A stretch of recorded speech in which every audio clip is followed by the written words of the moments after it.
Okay, so for the TV, there's two controls. This control is going to turn it on with the power button up on the right-hand side. You'll click that on. And you'll see a V on the TV, that means it's on.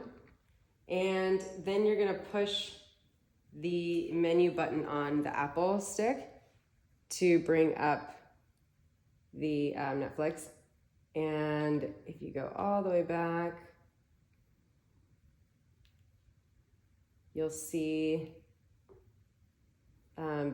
what we have here. We've got Netflix, Hulu, and Prime that you can just use. There's no login necessary. And then if for some reason you're clicking this and it's not turning on the TV, it's likely because the input is on the wrong one. So the input button here, you'll wanna, if it's not turning on, you'll wanna push that and make sure it's on HDMI 2. HDMI 2, and then you're good to go.